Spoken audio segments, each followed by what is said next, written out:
नमस्कार, मैं हूं पवन त्यागी। झारखंड से बड़ी खबर है और वो खबर ये है कि जो वहां के मुख्यमंत्री हैं हेमंत सोरेन, उनको ईडी ने अवैध खनन मामले में नोटिस जारी किया है। अब उनको प्रस्तुत होना है ईडी के सामने। 3 नवंबर को डेट मिली है और इसके पहले एक बार फिर से झारखंड की राजनीति में खलबली मच गई है, क्योंकि सूत्र की अगर माने तो शिबू सोरेन का जेल जाना तय माना जा रहा है। मामला 1000 करोड़ के घोटाले का है, अवैध खनन का है और पद पर रहते हुए जो नियमों को ताक पे रख के लाभ कमाया गया, उसमें शिबू सोरेन के साथ उनके भाई भी फंसते हुए नजर आ रहे हैं। पिछले दिनों जब ईडी की केस दर्ज हुआ था और इनके जो निकट सहयोगी हैं, राजनीतिक सलाहकार मिश्रा जी हैं, जब ये गिरफ्तार हुए थे, पंकज मिश्रा, उस समय कयास लगाए जा रहे थे कि अब ईडी के हाथ कुछ ऐसे सबूत लगेंगे जिसके बिना पर इनको बाकायदा तलब किया जाएगा और प्रॉपर्टी के मामले में ईडी को 1000 करोड़ रुपए की अवैध संपत्ति का ये पता चला था। मामला बहुत बड़ा है और इसलिए कुछ लोगों को गिरफ्तार किया गया। मामला हेमंत सोरेन तक आया तो खलबली इसलिए मची कि क्या ये सरकार बचेगी।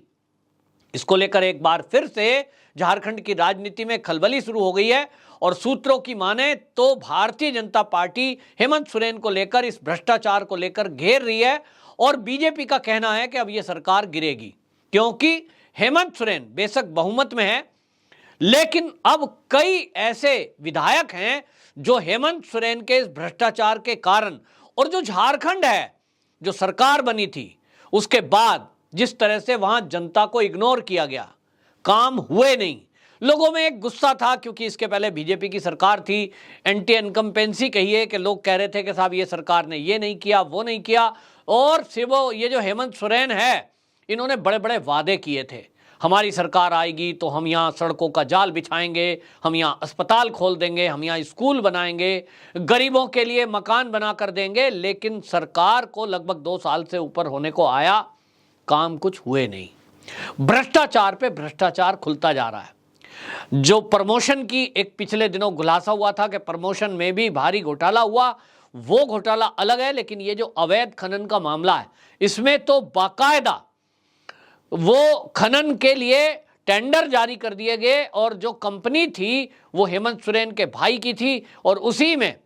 आप विधायक हैं और फिर विधायक होते हुए कैसे आप टेंडर ले सकते हैं, वो भी सरकार का। लेकिन ये लिया गया, इसको लेकर केस दर्ज हुआ और तो और वो टेंडर लेने में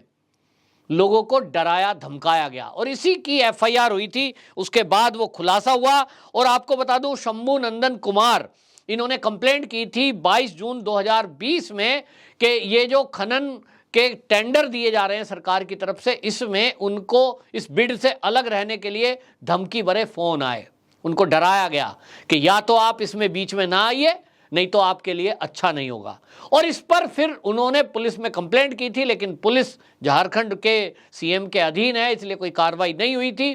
फिर शिकायत ईडी को गई और ईडी ने, सीबीआई ने जब इसमें शुरुआती जांच की, उसके बाद ये पता चला कि ये लगभग 1000 करोड़ रुपए का घोटाला है।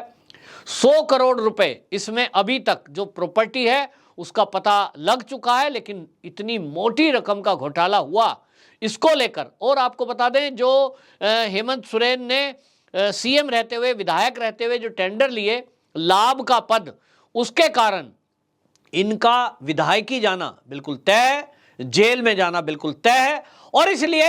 यह माना जा रहा है कि अब इनकी जगह और दूसरा सीएम कौन। तो एक नाम पिछले दिनों आ रहा था कि हेमंत सोरेन अपनी पत्नी को बना सकते हैं सीएम और यह सरकार को ऐसे ही चलाते रहने के लिए। लेकिन आपको बता दें, इन्हीं बीच में जो झारखंड मुक्ति मोर्चा में अंदर सीनियर लीडर हैं, इस बात को लेकर वो आपत्ति करने लगे कि भैया अभी आप हैं, आपके बाद आपकी पत्नी होगी, आपके पहले आपके पिताजी थे, तो इसका मतलब क्या ये एक परिवार की पार्टी बनकर रह जाएगी। यहां आपको यह भी बताएं कि जहां एक भ्रष्टाचार के बड़े बड़े आरोप लग रहे हैं, इसमें कांग्रेस की और कम्युनिस्ट पार्टी की सपोर्ट है। जो राहुल गांधी भारत जोड़ो यात्रा पूरे देश में करते घूम रहे हैं और करप्शन की बातें करते हैं, उनसे जनता सवाल पूछ रही है झारखंड की कि जब झारखंड का सीएम, जिसके ऊपर अवैध खनन का मामला लगभग तय हो चुका है, भाई ये तो सारी दुनिया जानती है कि आप यदि कहीं राजनीति में मंत्री या विधायक या सांसद हैं तो आप उसी सरकार में जहां आप हैं वहां सरकार के ठेके कैसे ले सकते हैं। और इस बात को लेकर के हमारे यहां कानून है कि आपके ऊपर निश्चित रूप से कार्रवाई होगी। तब आप ऐसे भ्रष्ट व्यक्ति के सपोर्ट में क्यों खड़े हैं? आपको क्या कोई दूसरा नहीं मिला? और इसको लेकर एक तरफ जहां भारतीय जनता पार्टी आक्रामक है, कम्युनिस्ट पार्टी को घेर रही है, कांग्रेस पार्टी को घेर रही है, झारखंड मुक्ति मोर्चा कटघरे में है, ऐसे में अब ये माना जा रहा है कि झारखंड मुक्ति मोर्चा के जो सीनियर लीडर हैं उनके अंदर भी आक्रोश हो रहा है, क्योंकि ऐसी भी खबरें आ रही हैं कि भारतीय जनता पार्टी महाराष्ट्र जैसा फॉर्मूला झारखंड में अपना सकती है, किसी एक सीनियर लीडर को इसमें सपोर्ट कर सकती है। हालांकि आपने देखा पिछले दिनों जो हेमंत सोरेन है ये बाकायदा दावा करते रहे कि मेरे पास पूरा बहुमत है और ज़्यादातर विधायकों की जो आस्था है वो मेरे लिए है। लेकिन जब ये जेल में जाएंगे तो जेल में जाने के बाद ये जो आस्था उनके अंदर विधायक दिखा रहे हैं क्या ये बरकरार रहेगी? और अगर जो इनके साथ खड़े रहेंगे तब फिर एक सवाल उठेगा कि झारखंड मुक्ति मोर्चा के जो बाकी विधायक हैं क्या वो भ्रष्टाचार के साथ खड़े हैं? और अगर वो भ्रष्टाचार के साथ खड़े हैं तब 2024 का जो चुनाव आएगा झारखंड में, जो अपना सोचते हो कि लोकसभा का चुनाव लड़ेंगे, झारखंड मुक्ति मोर्चा से टिकट लेंगे या कांग्रेस के टिकट पर लड़ेंगे, उनके पास कुछ जवाब है? क्षेत्र की जनता उनसे सवाल पूछेगी तो क्या जवाब देंगे कि भ्रष्टाचारियों के साथ खड़े थे, जनता के हक को मार कर नेतागण पैसा लूट रहे थे, प्रॉपर्टी बना रहे थे और वो भी अरबों रुपए की, और आप मौन थे? इस पर सवाल पूछे जाएंगे। तो आपको बता दूं जो राजनीति में माहिर लोग हैं उनकी नज़र 2024 के चुनाव पर है, और नज़र तो ये भी है कि जब जनता के बीच कभी जाएंगे तो जनता सवाल पूछेगी कि हम स्वच्छ राजनीति देने के नाम पर आए थे, हम जनता के हितों के नाम पर आए थे, तो हमने जनता को दिया क्या? भ्रष्टाचार किया, उस भ्रष्टाचार में क्या हम शामिल रहे? ये एक सवाल है। और इसलिए अंदर अंदर ये समस्या पनप रही है। हालांकि हेमंत सोरेन को जब ये लग गया है कि अब, हालांकि एक बात बता दूं, ये भी मैं बता रहा हूं कि पूछताछ के लिए बुलाया जाएगा, उसके बाद छोड़ दिया जाएगा, जहां तक की बात है। अभी मैं अपना आइडिया ही लगा रहा हूं कि भाई सूत्र हैं जो बता रहे हैं कि ईडी अभी केवल पूछताछ के लिए बुलाएगी कि जो प्रॉपर्टी है, आपके जो पास प्रॉपर्टी है, इसका आप ये बताइए कि आई कहां से, और ये पूछा जाएगा, उसके बाद इनको छोड़ दिया जाएगा। पुख्ता सबूत जुटाने के बाद ही इनकी गिरफ्तारी होगी। तब तक इनको लग रहा है कि क्या पता कल ही गिरफ्तार हो जाए। तो इसलिए विधायक दल की इन्होंने मीटिंग बुलाई है। अब उस मीटिंग में खबर तो ये आ रही है कि कई सारे लोग दिखाने को पहुंचे जरूर हैं, लेकिन जब विधानसभा में बहुमत सिद्ध करने की बात आएगी, यह तय होगा कि सीएम कौन। तो इसको लेकर झारखंड मुक्ति मोर्चा और कांग्रेस में अंदर अंदर आक्रोश पनप रहा है। और यहां आपको आंकड़े बता दूं तो बीजेपी भी सरकार बनाने की स्थिति में हो सकती है, लेकिन जैसा मैंने कहा, भारतीय जनता पार्टी यहां भ्रष्टाचारियों के साथ मिलकर सरकार नहीं बनाएगी। हां, ये एक फॉर्मूला तय करने के लिए, क्योंकि अराजकता ना हो जाए, कोई सरकार में ऐसा ना बैठ जाए कि आप तो गए जेल में, बाकी पीछे अपने कार्यकर्ताओं को आप सड़कों पे उतार दें। ऐसी धमकी भी ये हेमंत सोरेन ने दी थी कि यदि ऐसा हुआ तो केंद्र सरकार हमारे, हर एक आदमी ने, विपक्ष ने ये फॉर्मूला रट रखा है कि जब कभी वो भ्रष्टाचार में फंसे तो सीधा कह दो कि केंद्र सरकार बदले की कार्रवाई कर रही है। लेकिन अब जनता समझ चुकी है कि ये बदले की कार्रवाई, ये शब्द अब हर बार नहीं चलेगा कि आप कहते रहोगे और जनता ये मानती रहेगी कि साहब आप तो बड़े निर्दोष थे, आप तो बड़े गरीब थे, आपके पास प्रॉपर्टी है नहीं, और केंद्र सरकार जबरदस्ती आपको बता रही है कि साहब आपने हजारों करोड़ की प्रॉपर्टी इकट्ठा की। आज जनता जागरूक है, सबके हाथ में मोबाइल फोन है, सबके हाथ में गूगल है, वो तुरंत गूगल करते हैं, पता लग जाएगी हेमंत सोरेन की प्रॉपर्टी कहां कहां है, कितने इनके खनन है, कितने आपके लीज पे ले रखे थे और क्या क्या काम किया, सारी जानकारी आ जाती है। तो झूठ फैलाना आज के समय में